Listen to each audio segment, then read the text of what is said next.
They're all different. They come in all shapes and sizes. And we were talking Wednesday night about who can find a virtuous woman, and we got talking about she's like a merchant ship, and I think some of you thought that meant she was big as a boat, but it didn't really mean that. She just meant she traveled. And I guess the one word that describes my mom would have to be unselfish. My mother is one of the most unselfish people I've ever known in my life. And let me give you a little bit of background. My mother was raised in a Church of Christ family. Her mother was as strong as an acre of garlic about Church of Christ. I didn't ever know her. She died 6 months after I was born. My grandpa Ray, my mother's dad, was Church of Christ, but he was more of what they would call a liberal. He believed that if you was a Christian, you was going to go to heaven. And I've heard Grandpa, he always called me Sonny Boy. He taught me from the time I was a little bitty fella. He said, Sonny Boy, I always remember there's Christians in every church. And I remember that. I remember growing up in a family where Mother took me to church down on Oakland Street there in Dallas, and my dad wasn't real bad about going, but Mother took me to church. What little I went, and it was, when I say going to church, I'm talking about once every 2 or 3 months we went. Now we'd get hot and cold. We'd go 2 or 3 Sundays in a row, then we'd miss maybe a year. But growing up, it was that way. Every once in a while we'd go. When I was about 12 years old, we were out chopping cotton one day, hoeing cotton. Daddy always plowed, and me and Mama, we'd go out in the field and peck around. It seemed like me, we were being abused, because Daddy drove the tractor. We probably would hoe about 6 hours a day, and Daddy would plow about 12. But we were out hoeing cotton, and we're having a gospel meeting there at the Church of Christ there in Bardwell, and Mama said, Lloyd said, you're 12 years old, says it's time for you to be baptized. And I said, yes, ma'am. I was ignorant, but I was obedient. And so that night, I walked down the aisle and got baptized. And at the Church of Christ, if you've ever been there, they keep the baptistry ready. I mean, when you walk down the aisle, and buddy, you fixing to get wet. And I never get to the old Church of Christ there. They moved the pulpit back handy, and they had some trap doors right there under the pulpit. Had these trap doors, they just folded back. And then they had these concrete steps. And boy, it took a lot of nerve to go, well, you're talking about spiders and, cobwebs and everything. But that's where we got baptized. And then when I was about 17 or 18 years old, I started going to the Baptist church, not because of conviction of the Holy Spirit. This is where all the pretty girls at Bardwell went, both of them. And so I started going to the Church of Christ. I started going to Baptist church. My mother, now keep this in mind, my mother was unselfish. I can remember her not getting a pair of shoes so that I could have a pair of tennis shoes to play basketball in. I can remember her wearing the same print dress.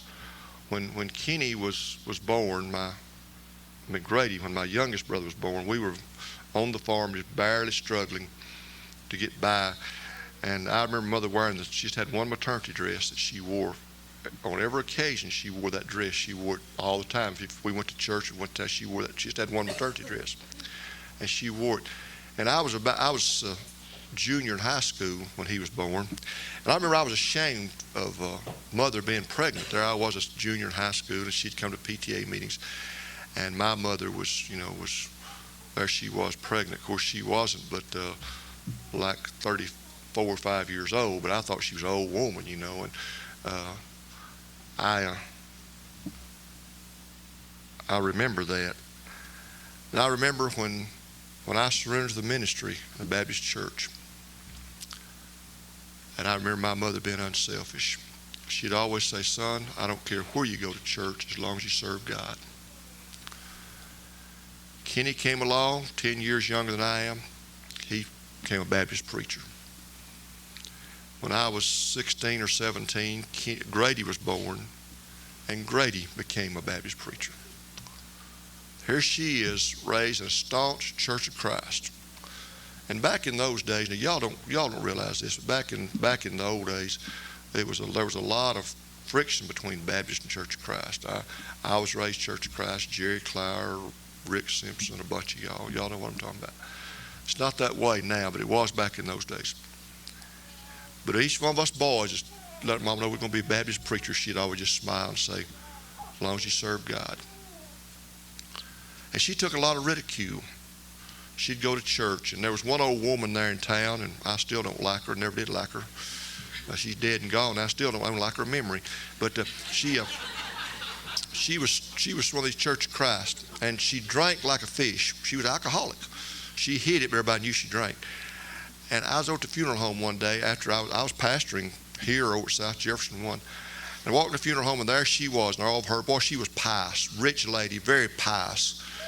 And she said, "Oh, Lloyd, I'm just so sorry. I'm just so sorry that you left the church. Became a preacher in a Baptist. I'm just so sorry you left the church." And my mother didn't like her either. And I hated what she said because of mother, you know. And mother took a lot of flack because of us boys, all three of us boys becoming Baptist preachers. But it wasn't that she was so, not only was she unselfish at the dinner table when there was 5 of us, and there wasn't but 9 pieces of chicken. She was always the one that didn't want a second piece, But she was unselfish in her lifestyle. She never complained. Daddy would go out and buy a new pickup and come drive up the yard, and mother didn't even have a decent stove to cook on.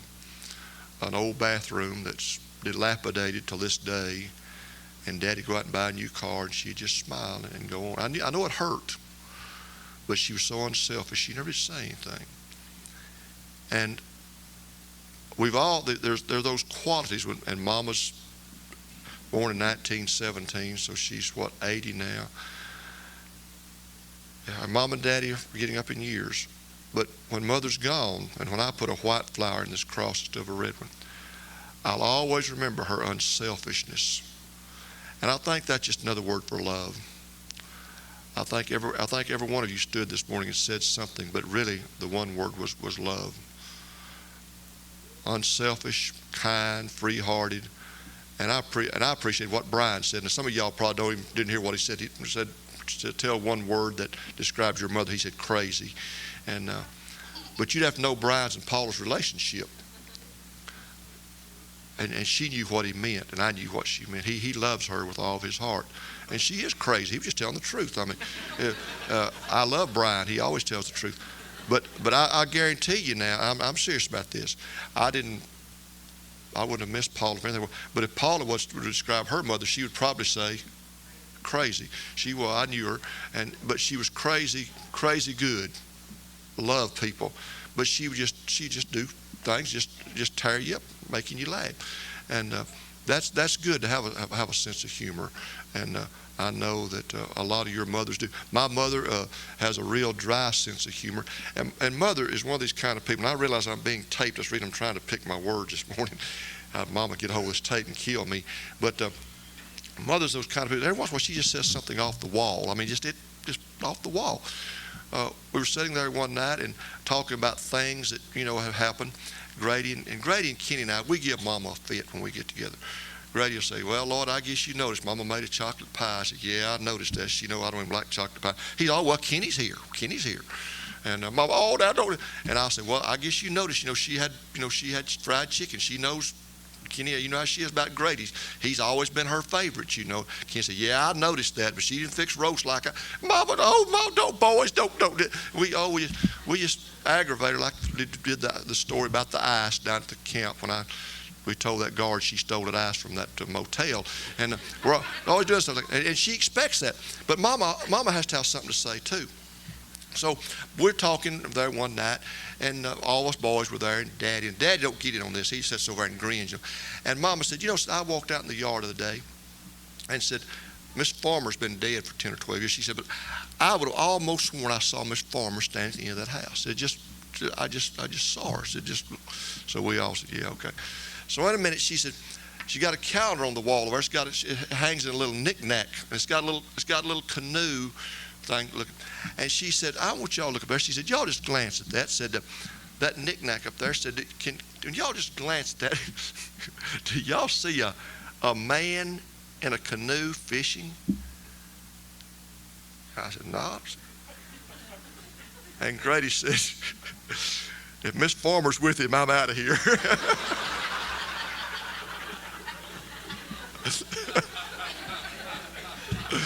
But that's my mother. You know? And we all got tickled about it. But some of the things that she does is and she don't mean to be funny. I used to fly a lot when I was with GE, and I'd fly on Monday or Tuesday, and I'd go down that weekend, and she'd say, son, I saw an airplane come over. So I knew you left DFW or about 10 o'clock. And I saw you. She said, you waved at me, didn't you? I said, yeah, I'd wave. Hello, Mom. Anyway, they're different. Every one of us have got and let me be, this is my sermon now. I'm preaching my sermon, so don't get excited. They're different. You know, and some of you are real close to your mother, okay? Real, and some are not. Some of you were closer to your dad than you are mom. But here's the way mothers are. Mothers get accused of having favorites. But I want to tell you who mama's favorite is. Are you listening to me now, kids? This will stop a lot of you jealousy. Mama's favorite is the one that's hurting. If you're not sick, she's not in there trying to get you to eat some chicken soup. But if you are sick, she's looking after you. If you're hurting, she's going to be with the one that's hurting and looking after. I heard a story one time about the preacher never comes to see me. The preacher never comes to my house. Oh, is that right? No, he never comes by. Well, that's good. That means that you haven't lost a loved one. You haven't got somebody with cancer. Your husband hasn't left you. Your wife hadn't died. Your children don't have cancer because the preacher hadn't been by. And the preacher's like that. The preacher looks after the ones that they're hurting. And that's the way mamas are. Mama's been, and kids, you know, I'm always amazed. I'm getting in some of you kids' back pocket right now, and I know that, and I'm glad I am, because you're jealous. You're jealous of your siblings. And you say, well, they care more for the other than they do me. And I know, because I felt that way.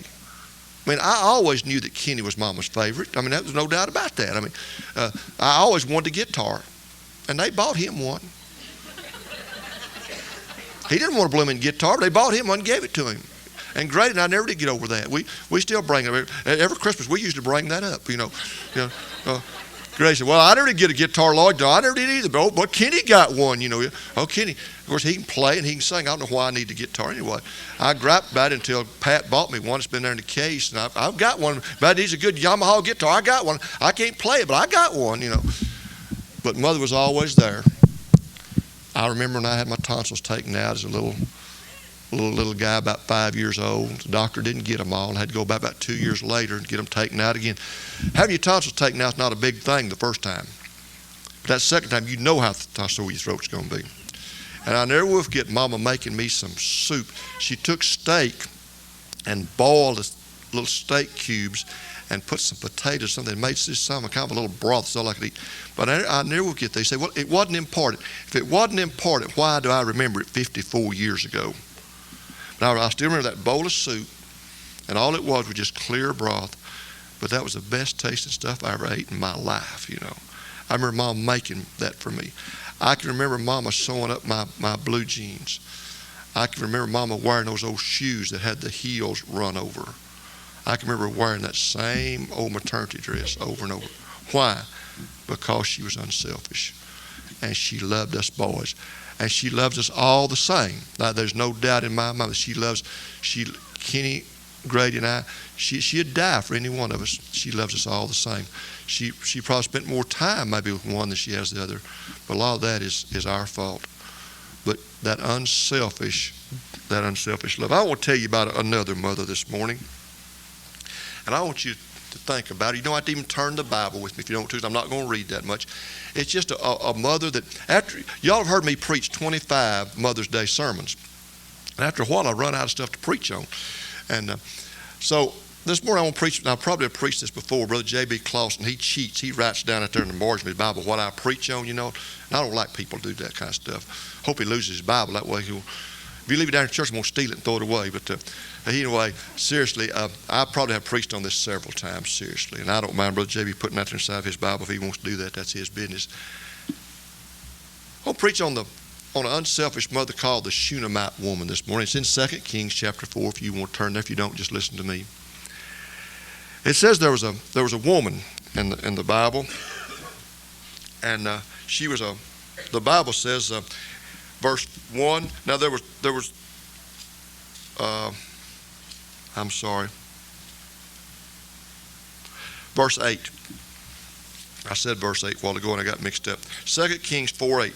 And it fell on a day that Elisha passed into Shunem, where was a great woman. Now, once again, that doesn't mean she was big. It means she was a great woman. She was, in fact, what this means is she was a well-known woman in the town. She was a well-to-do woman. She probably was maybe the president of some of the local organizations. She was a woman who had money. She had prestige, but she had a very good name. She was a well-known, godly lady in this town. And she asked Elisha to come in and to eat bread. And so it was that as oft as he passed by, he turned in thither to eat bread. And she said unto her husband, Behold, now I perceive that this is a holy man of God, which passed by us continually. Let us make a little room, I pray thee, on the wall of the house, and set for him there a bed, and a table, and a stool, and a candlestick. And it shall be, when he comes by, that he'll turn in and stay with us. And it fell on that day that he came thither, and he turned into the chamber and lay down. And Elisha said to Gehazi his servant, Call this Shunammite woman. And when he had called her, she stood before him, and he said unto him, he told to his servant now, Elisha said to Gehazi, I say now unto her, Behold, thou hast been very good to us. What shall be done for thee? Would thou be spoken for to the king or to the captain of the host? And she answered, I dwell among my own people. And he said, What then is it to be done for her? And Gehazi answered, and he said to Elisha, Verily she does not have a child, and her husband is very old. And he said to her, Call her back in here. So in verse 16, he said to this woman, About this season, according to the time of life, thou shalt embrace a son. And she said, Nay, my Lord, thou man of God, do not lie unto thy handmaiden. And the woman conceived and bare a son in the season that Elisha had said unto her, according to the time of life. And when the child was grown, it fell on a day that he went out to his father in the field where the reapers were reaping. And he said to his father, Daddy, my head's hurting. And the man said, Carry him to his mother. Now I'm reading this out of the King James, but I'm reading it the way I want to read it. And when he had taken, the reason I do that is because I can't see it very well, and I know what it says, okay? And when he had taken him, he brought him to his mother, and he set her on his knees till noon, and the baby, the little boy, died. And she went up and laid him on the bed of the man of God. Now that's underline that. She took him up to Elisha's room and laid him on the bed of the man of God and shut the door. And then she called her husband, and she said, Send me, I pray thee, one of the young men and one of the asses, that I may run to the man of God and come again. We could talk about the virtuous woman in Proverbs 31. We could talk about Mary, and no doubt there's never been a greater mother in the world than Mary. Lydia, Ruth, Naomi, Elizabeth, Sarah, all great women. But there's a common denominator among great women. And that's what I want to talk about, that common denominator. And first of all, I want you to notice this. She was a woman of hospitality. She was a woman that loved to have people in her home. She was a woman that loved to give. Now, it's not easy to have the preacher over at your house. You know what I mean? I mean, boy, when the preacher comes, you got to make sure that all the dirty socks are put up. All of your husband's old, halfway pornographic magazines are hid somewhere. Make sure that the children don't come in and say a dirty word. Make sure the television's not on some channel it shouldn't be on. I mean, there's just a lot of pressure A lot of pressure in having the preacher over. Don't be like the preacher went over to see the family one day and went over to Brown's house, and they all sat down, and the little boy said, where's the turkey? And the mama said, we're not having turkey today. We're having ham. And he said, you told me this morning at breakfast time we was going to have the old turkey over today. So don't be like that. It wouldn't be very wise for the kids to say something wrong. But she didn't mind having the man of God in her house. Folks, I want to tell y'all something. And are you listening to me? Preachers are just people. We just common everyday folks. I mean, we get up every morning, and have to brush our teeth and put on our socks and shoes. I used to think that preachers, they woke up. I used to think that a preacher slept in a suit. He just jumped out of bed every morning. Here I am. Well, preachers are just common everyday folks. They eat beans and potatoes, and they eat ham and coleslaw like everybody else. They're just common everyday folks. But a lot of folks, we think, well, I can't have the preacher because he's something special. No, he's just a man that God saved by His grace and called the ministry. And this woman knew that. She was a lady of hospitality. She was a woman of perception. She knew that there was a need in Elisha's life. Every great woman is not only a woman who likes to serve and prepare, but they see needs in other people's lives. A woman has just got a sense about knowing something. That's the reason I like to talk to ladies about things here at church. Do you see this? And they'll say, oh yeah, I've been noticing that for a long time. Women see things that men don't see. They see needs that men don't see. Men are so busy going about doing things that they don't see what needs to be done. That's the reason your wife has those honeydew jobs. And my wife's got the honeydew jobs. My wife, every once in a while, she'll say to me, well, you fix everybody else's stuff, won't you fix mine? And I say, well, honey, because everybody else is nicer to me than you are. No, I don't really say that. But sometimes we get so caught up in doing for others that we forget to do for the ones we really love. But a great woman, has a perception. She's like the woman in Proverbs 31. She knows her children are well fed. She's got them clothed in the wintertime. She knows her children are not going to be embarrassed when they go to school. She looks at that. She is a woman of perception. And number 3, she honored her husband. She didn't say, I'm going to build a room on the side of this house where my husband likes it or not. She went to her husband. She said, what do you think about us building a room? I pray thee, let's do that. In other words, what do you think about that? Ladies, can I tell you how to be great in your own home and not sound like a male chauvinist? Honor your husband. Used to in the old marriage ceremony, there used to be a marriage ceremony. That's not in the Bible. That was a marriage ceremony. And it'd say to the bride, do you promise to love, honor, and obey? Oh, man, the women's livers got that knocked out real quick. Can't say. Just barely do honor. Love him a little, but that obeying stuff, that's out. We ain't doing that no more. But a great woman, she talks to her husband. And I'll tell you something else. A great man talks to his wife. I do not make decisions apart from Pat. Pat does not make decisions apart from me. We sit down and we discuss it. She'll give me her ideas from a woman's point of view. I'll give her my ideas from a man's point of view. And somewhere in the middle we meet. We don't do like Mom and Dad. I don't go to town and buy a brand new pickup and drive up in the driveway and say, hey, girl, look what I bought. I just don't do that. We talk about it. We agree on it. Now, some men say, well, I want to buy that whether she likes it or not. Then they wonder why they eat cold potato salad and stuff on Sundays instead of having good food to eat all the time. They wonder why. Folks, some things are just wisdom. And you men need to learn this. You young guys need to know this. Honor your wife. She can make it hard on you. She can make it tough on you.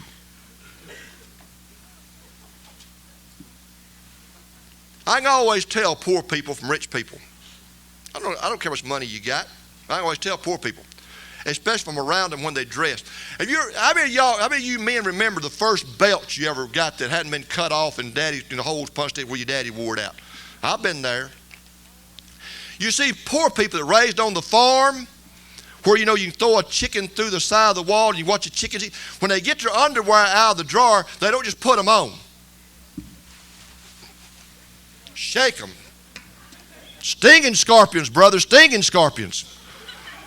If you ever put on a pair of those jockey shorts, they got a stinging scorpion in them, man, like you don't ever shake them things. Shake.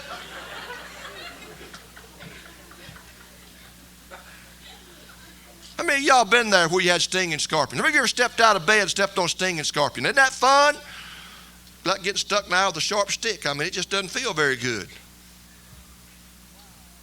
I can tell wives and husbands that honor each other too. It's not my old lady, it's my wife. I want to tell you guys something. I mean this with all my heart. When God gave me Pat, second to my salvation, that's the greatest gift he ever gave me. He gave me a precious mama and a precious wife. And I'll say this in her presence, I'll say it behind her back. I do not know of a woman that's any better pastor's wife and a mother to my kids than Pat.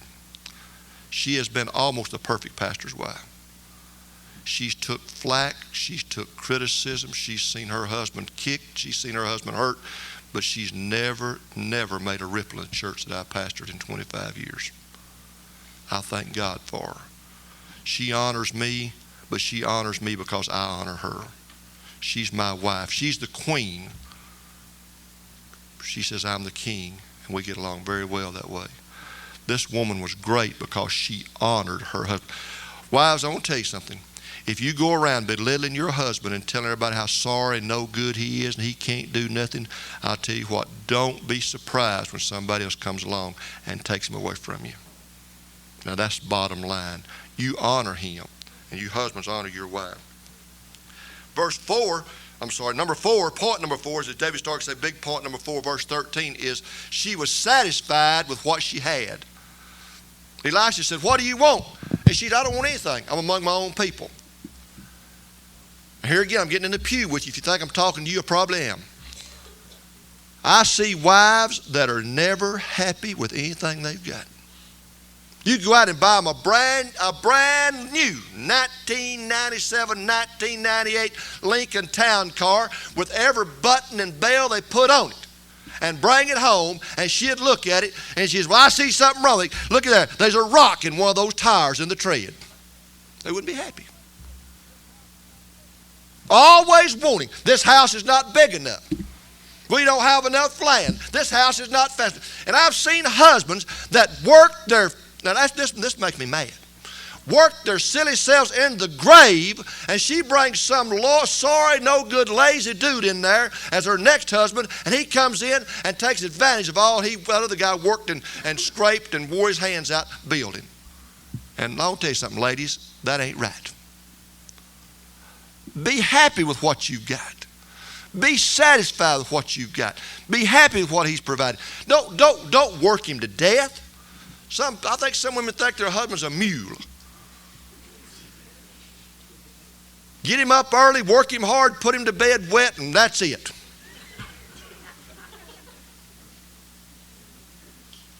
Wife, honor your husband. Thank God for what you've got. Be satisfied with what you got. If you live in a 2-bedroom house or a mansion. Now I want to tell y'all something. Y'all think this is a bunch of garbage, but this is the honest to goodness truth.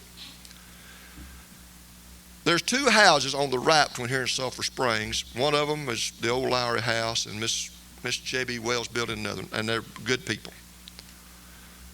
But I want to tell you ladies something. Number 1, I couldn't pay the utility bill on it. Number 2, I don't need a house got 14 bedrooms and 14 bathrooms that we don't use but one at a time. But I want to tell you this, ladies, if you had that and didn't have a good husband, you still wouldn't be happy.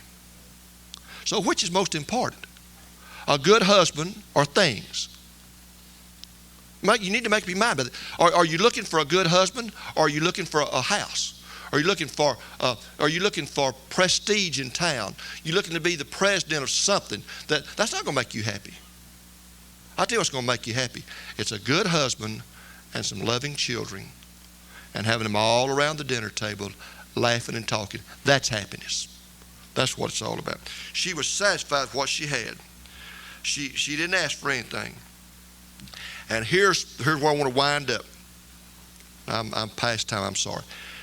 She got in trouble and she went to God.